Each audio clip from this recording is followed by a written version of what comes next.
So hi there and welcome to the update on week 7. That's May 3rd.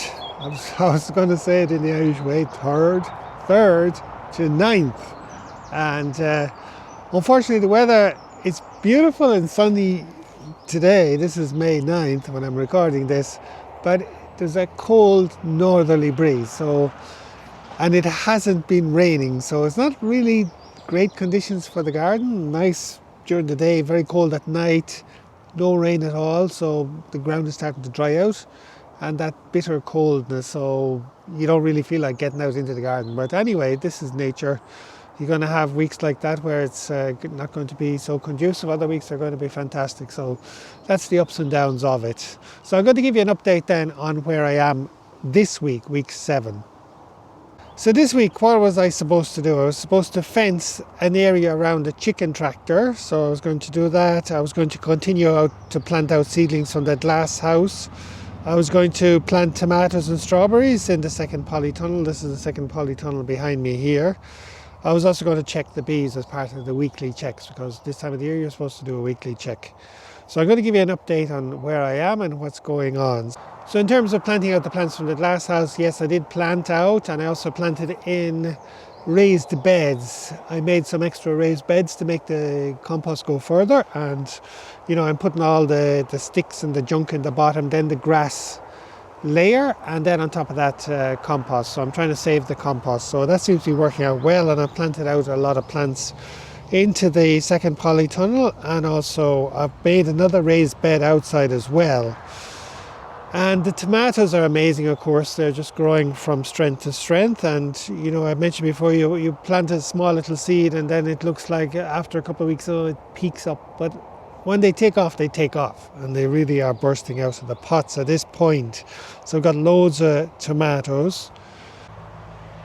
Yeah, so I ate my first kales yesterday and they were absolutely delicious, and I also ate my first eggs. I had an omelette yesterday, so that's fantastic progress when I'm seeing the benefits of the project and I'm eating the food. A couple of weeks ago I started this and now I'm already eating the food, so that's a huge benefit and great progress. So if you're thinking about starting, just start. In a couple of weeks you'll also be eating the food that you've produced. Just go for it. That's the main thing. Go for it. Start. Get started. Don't worry about anything. Just start today. That's the main lesson. Okay, so let me give you a quick look at this is another raised bed that I made in the second polytunnel, and you can see I planted lettuce there, and the lettuce is really growing really well. This is lettuce I planted myself from seed, so I'll be eating that lettuce very soon. I have loads of strawberries that need to be planted, and I planted some of them in that raised bed at the edges there. These are the Frigo strawberries. They came in a box in the post. If you check back a couple of weeks, you'll see that they arrived just in a box, and now they're already flowering. So they look like they were dead when they arrived, and already now you can see flowers coming on, and they'll soon be fruiting. So that's fantastic progress. I just want to give you a quick look at the second polytunnel here. And the tomatoes, and some of these tomatoes are really growing. I mean, they're really getting so big. It's amazing. Look at the size of this one. Wow. So amazing progress here from these tomatoes. So they do really take off. And if you check back, you'll be able to see a couple of weeks ago I planted them, and see the size of them now.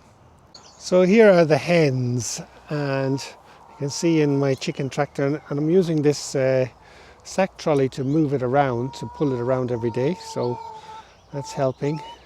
Let's see what these hens have done today.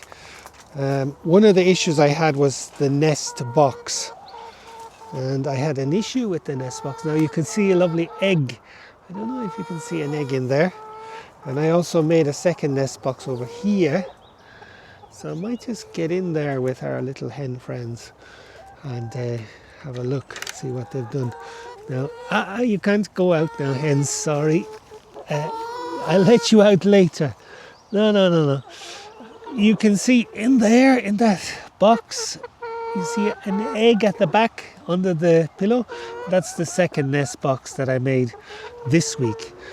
So the hens are really settling in well, and it's great to have them around the garden. I'll go back in there, hen. Oh, yeah. I'll just close the gate on them. Go on, go in there. All right, so that was what I did this week. So I decided the area here, it's too kind of difficult to fence it off with a chicken wire fence. So what I did was I ordered a net fencing, and it's one that can be electrified. So rather than using this chicken wire, I'm going to get a more portable net fencing and fence off an area that I want.